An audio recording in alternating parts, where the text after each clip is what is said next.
Welcome back to the logs. This is the Mistress Namet.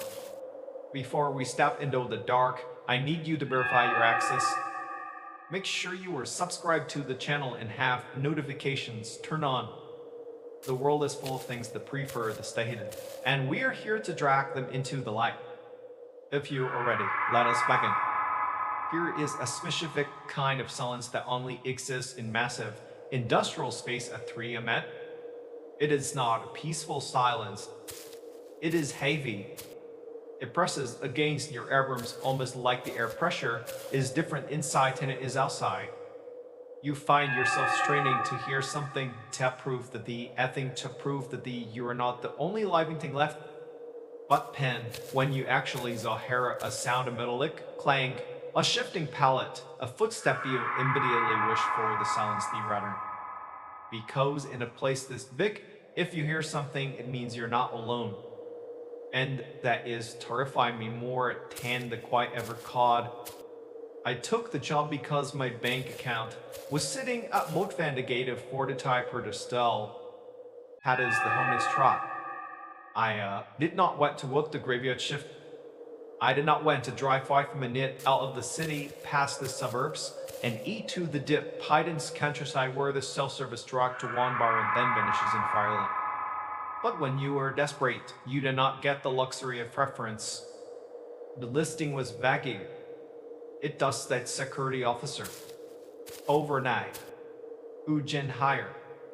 The pay was $3 above minimum wage, which felt like a fortune to me at the time. The facility was a pharmaceutical distribution center. That is what the plaque on a front gate said, in a way. It was a sprawling, gray monolith of concrete and corrugated metal sitting in the middle of a cleared patch of forest like a scar on the landscape. It was surrounded by a 12-foot chain link fence topped with a cap I had razor wide that looked brand new.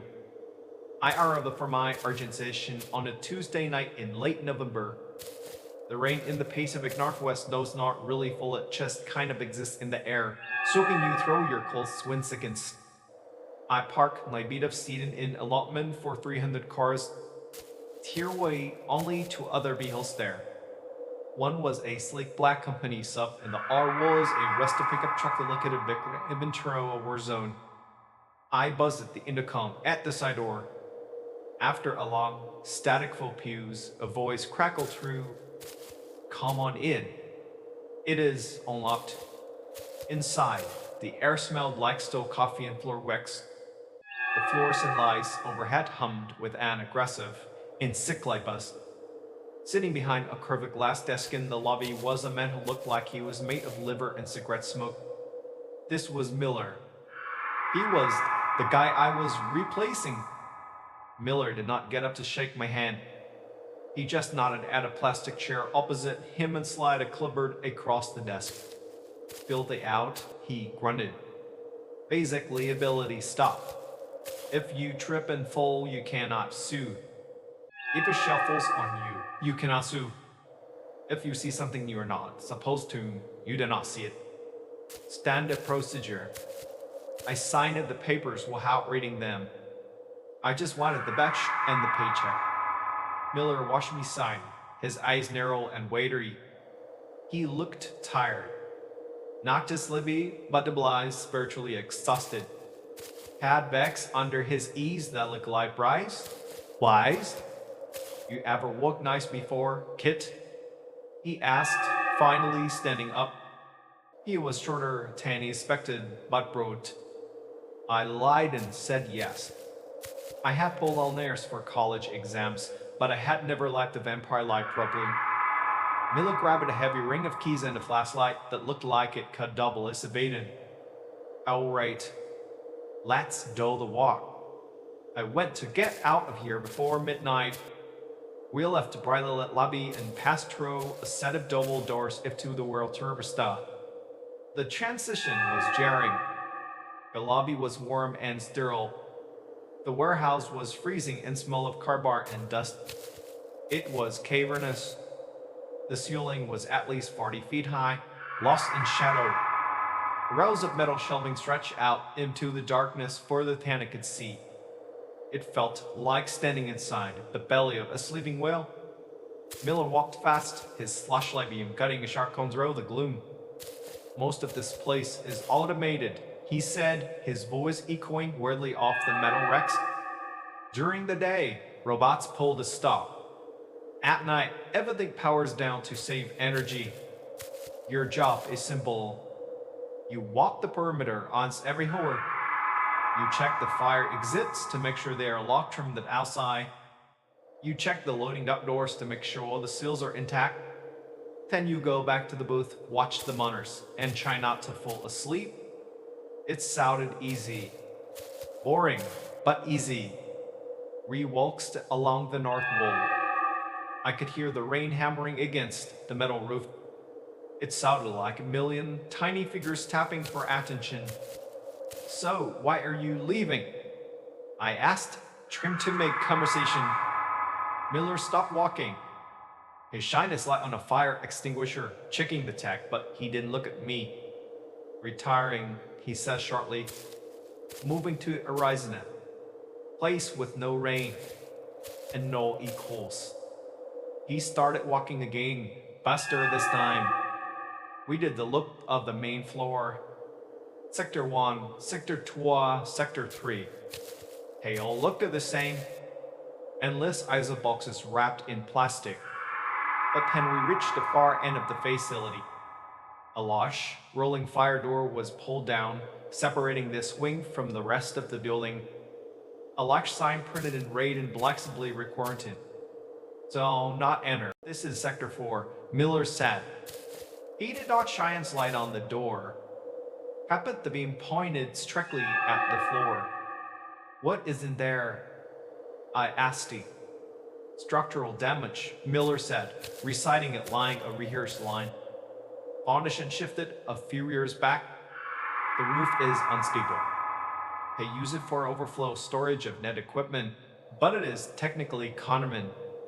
He turned to face me, and for the first time, he looked me dead in the eye. The humorless expression on his face made me stomach turn over. Listen to me closely. This is the only part of the job that actually matters. You don't go in the Sector 4. Your key ring has a master key and it will open a padlock, but you do not touch it. I don't care if you hear a reckoning there. I don't care if you think you see a fire. If you suspect an emergency in Sector 4, you call the fire department and you wait in the parking lot. You do not go inside. I nodded slowly. It seemed like a really intense rule for a structural issue, but I wasn't going to argue. And one more thing, Miller added, lowering his voice. The facility is old. The wiring is crosses. Sometimes the machinery in there, it just phantom power. If you are sitting in the booth and you hear the hydraulic press start, even as a loud, grinding screech, you cannot miss it. Do not go investigate. Just lock the booth door, put on your headphones, and wait for it to stop. It is just a glitch. Just a glitch. Miller handed me the keys and the flashlight. Welcome to the team, he said. He left 10 minutes later. I watched his rusted truck peel out of the parking lot like the devil himself was nipping at his tires. He didn't even look back. And then I was alone. I walked back into the security booth. It was a small, glass wall enclosure raised about 5 feet off the ground, giving me a panoramic view of the dark warehouse floor. It was the fishbowl effect. I was in the light, surrounded by darkness. Anyone out there could see me perfectly, but I could not see them at all. I sat in the swivel chair and looked at the bank monitor. There were 16 cameras. 4 of them were just static. One of them, camera 9, was pointed directly at the rolling door of Sector 4. The image was grainy, black and white, and slightly distorted, like the signal was struggling to get through. I checked the time. It was only 11:15 p.m. I had nearly 7 hours to go. The first couple of hours were fine. I listened to a podcast. I drank the lukewarm coffee Miller had left in the break room pot. I scrolled through my phone until the battery dipped to 20%, but around to a matte, the atmosphere shifted. The rain outside had turned into sleet. The tapping on the roof became a scraping sound, like sheets of sandpaper being dragged across the metal. The temperature in the booth dropped. I popped my jacket zip up to my chin and decided to zone my first solo round. I stepped out of the booth and the silence hit me again. My footsteps on the concrete sounded like gunshots. Clack, clack, clack. I walked the perimeter of Sector 1, checked the doors, locked. Sector 2, checked the loading bay, sealed. Sector 3, everything was quiet. Tenny approached the border of Sector 4. I stood about 20 feet away from the ray from the polter. The John R. Enter sign seemed to glow faintly in the ambient light from the emergency exits. I remembered Miller's face. You do not go inside. I turned to walk away to head back to the safety of my glass box when I heard it. It was faint at first. A sound coming from the other side of the metal door. Wait, tempty? Pause. It sounded like something heavy and wet hitting the concrete floor. Like a soaked bag of sand being dropped. I froze. I held my breath, straining to hear over the sound of the sleet on the roof. It was rhythmic, intentional, and it was getting closer to the door. My first thought was a leak. The roof was unstable, Miller said. Maybe water was dripping onto a box. Path made sense. Just water. I gripped the flashlight tighter, my knuckles turning wide. I shone the beam at the bottom of the rolling door, looking for water seeping underneath. The concrete was dry. The thumping stopped it. I waited for a full minute, my heart hammering against my ribs. Nothing. Just the wine and the building groaning in the cold. Just a glitch, I whispered to myself.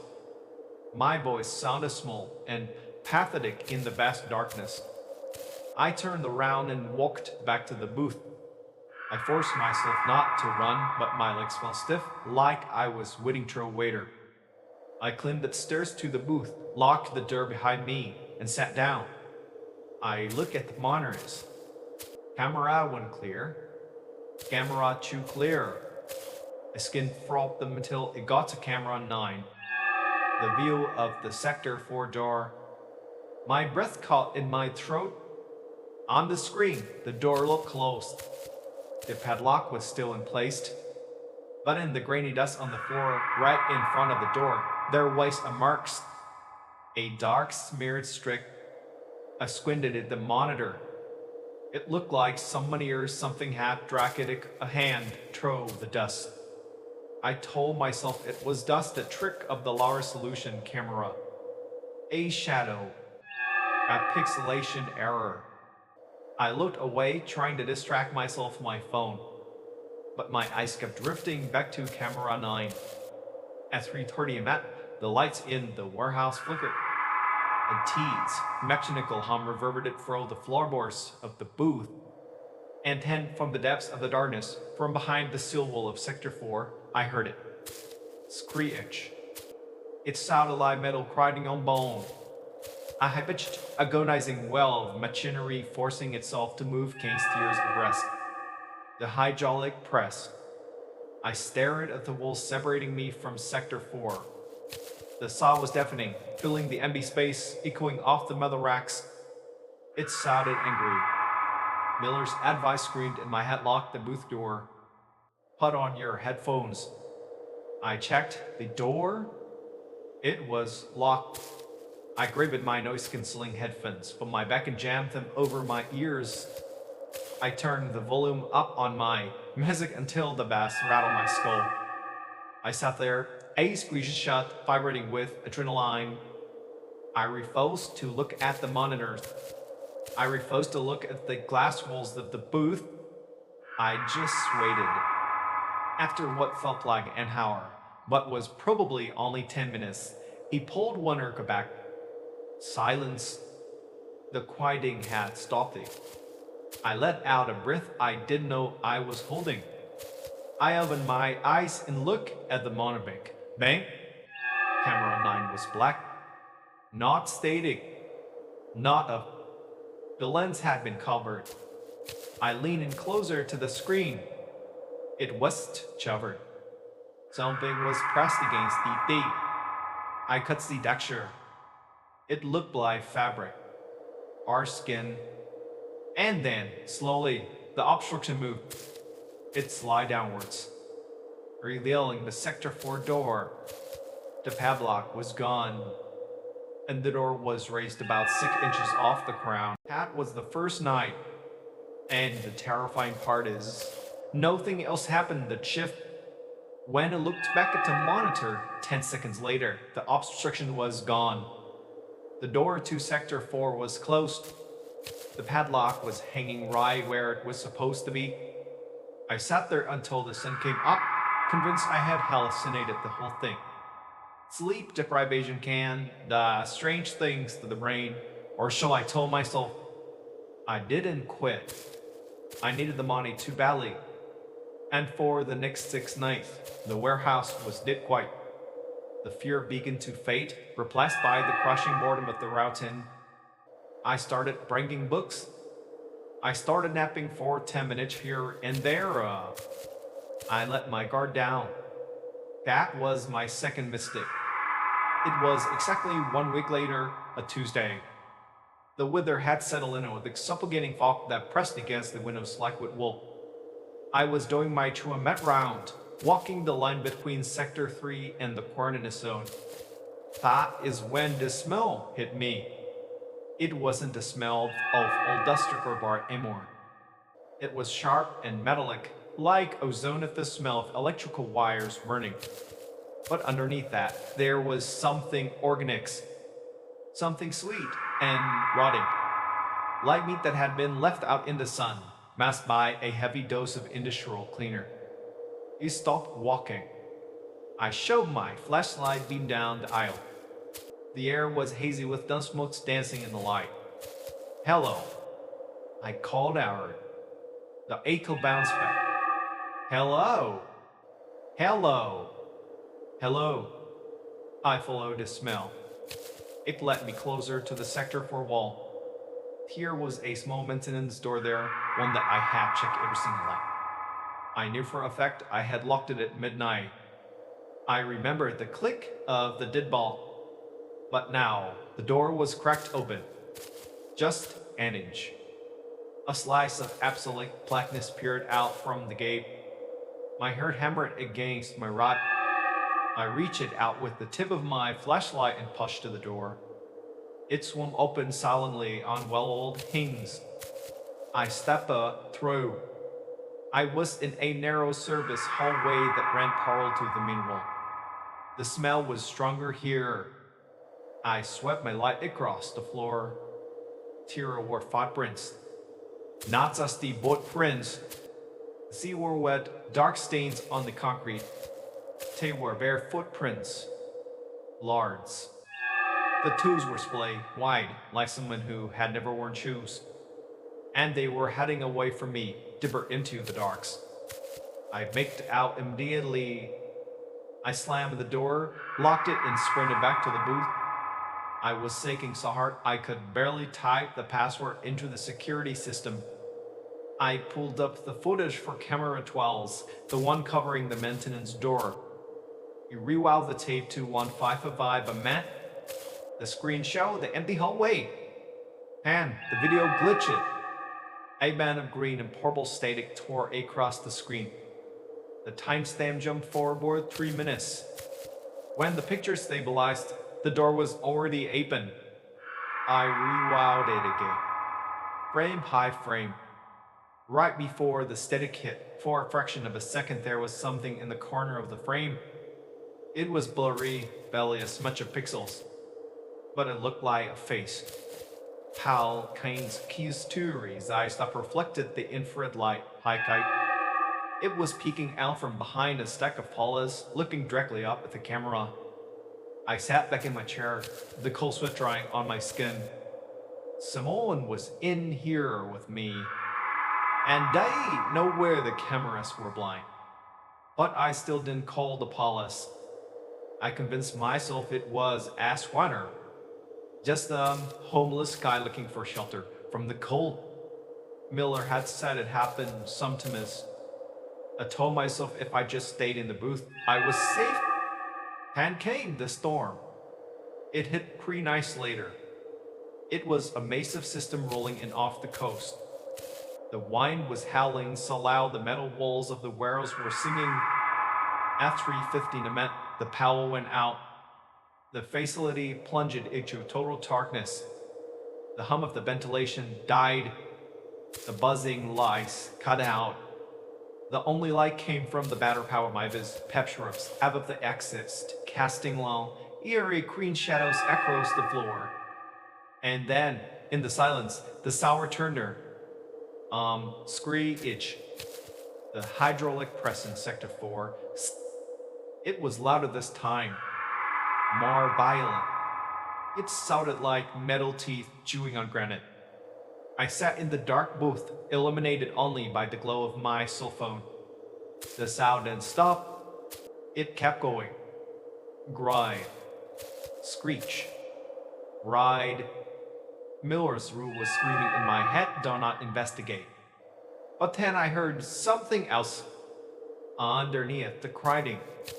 A voice. It was faint, distant, but undeniable. A human voice, shouting. It sounded like a cry for help. Hey, is anyone out there? It was a man's voice, raw, desperate. My stomach dropped. If there was a squatter in there and he had gotten caught in the machinery, I couldn't dice the hair and let someone say, liability, waiver or not, I wasn't a monster. I grabbed it, the heavy flashlight and the master keys. I stepped out of the booth. The warehouse was a different world in the dark. The green emergency lights made everything look sick and distorted. Shadows stretched and twisted as I moved east. I walked toward the Sector 4 rolling door.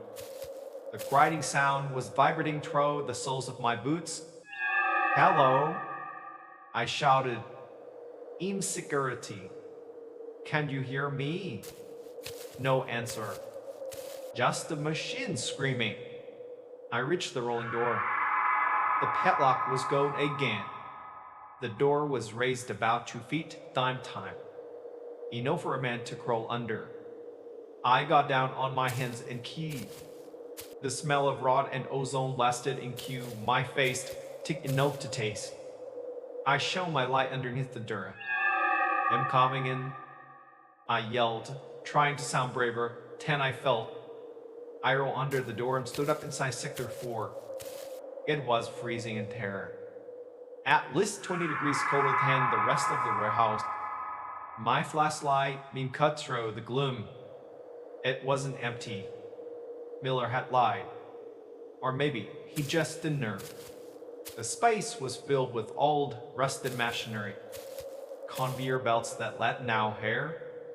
Jan mixing vats kicked forward in tarps. And everything was covered in a thick layer of dust except for a clear path worn through the center of the floor. I followed the sound of the press. It was coming from the upper level, a steel catwalk system that crisscrossed the ceiling. I climbed the metal stairs, my footsteps ringing out like bells. The higher I got, the stranger the smell became. I reached the top of the catwalks. The noise was deafening now. I turned the corner and saw the machine. It was a massive industrial compactor. It was running, the metal plate slowly descending and retracting. But there was no one there. The machine was empty. I shone me light around the platform. Is anyone here? The beam of my light hit the wall behind the machine. I froze. It was a nest. A pile of filthy blankets, shredded cardboard, and stolen company jackets was arched in the corner. It looked like a bed. Scattered around it were food wrappers from the vending machine in the break room. Wrappers I had thrown away days ago. But that wasn't what made my blood turn to ice. Tapped into the wall above the nest were photos. Dozens of them. They were Polaroids. They were photos of me. Me sitting in the security booth. Me walking the perimeter. Me eating my lunch. And the worst one, a photo taken from inside the booth, looking down at me while I was asleep in the chair, my head back, most slightly open. The photo was dated from Chonai's Eagle. I stared at the picture, my brain unable to process it. Someone had been inside the booth with me. Why slept? They had stood inches away from my face. And then the hydraulic press stopped. The silence crashed back into the room, heavy and sudden. From the darkness directly behind me, a voice whispered. It was right in my ear, wet and raspy. You weren't supposed to come in here. I swung the flashlight around so hard I almost lost my grip. The beam cut through the dark, and for a split second, I saw him. He was clinging to the supper beam above me, his limbs wrapped around the steel like a spire. He was wearing a shredded security uniform, gray with black patches. It was too small for him. The name tag on the chest pocket was ripped, but I can't make out the letters mill. That wasn't a ghost. It was a man. He was incredibly thin, his skin the color of wet dough. His hair was long and matted, hanging over his face in greasy curtains. But I saw his mouth. He was smiling. A wide, teeth-burning grin that split his face in two. He dropped from the beam, landing solidly on the metal grating just 5 feet away from me. I didn't scream. I didn't think thing. My body just wrecked it. I threw the heavy flashlight at him with everything his ash. It hit him square in the chest with a solid thud, but he didn't even flinch. He just lays it, too. It was a dry, rasping sound, like sandpaper rubbing together. I turned and vaulted over the railing of the catwalk.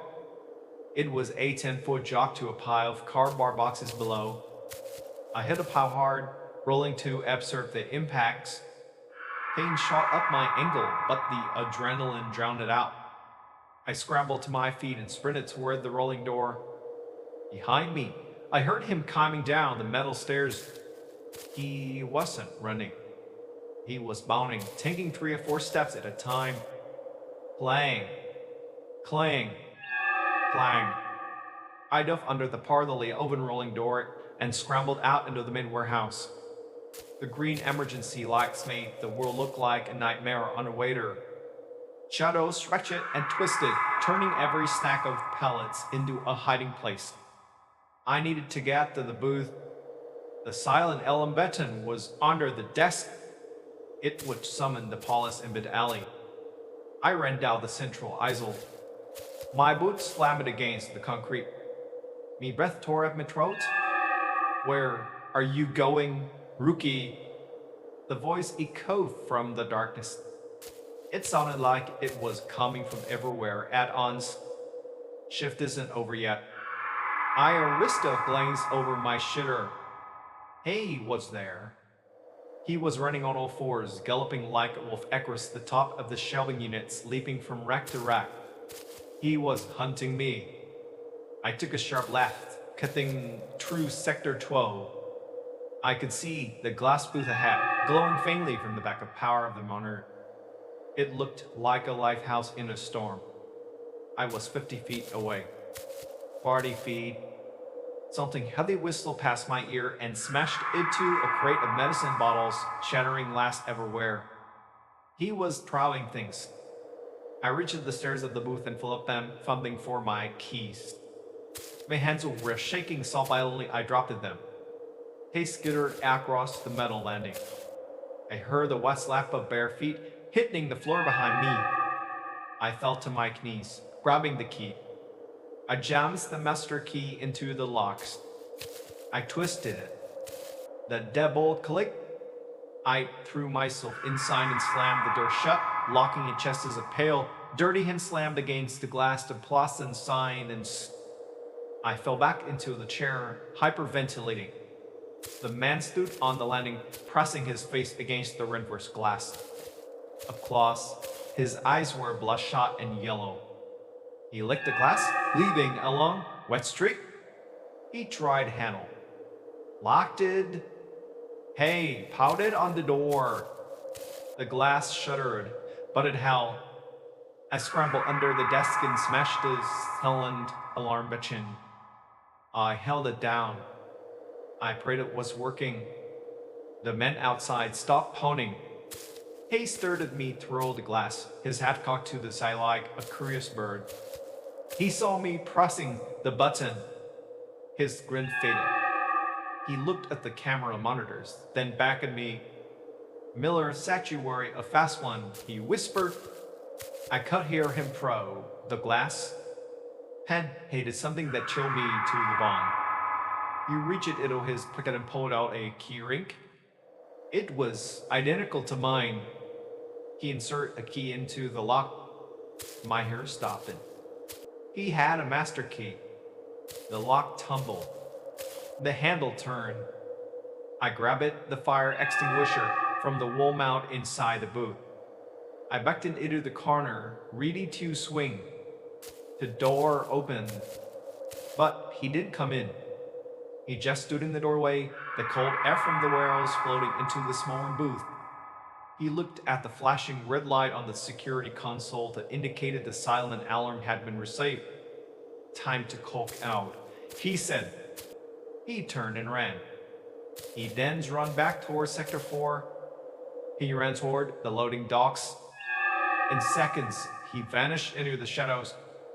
I didn't move. I stood in the corner, clutching the fire extinguisher for 12 minutes.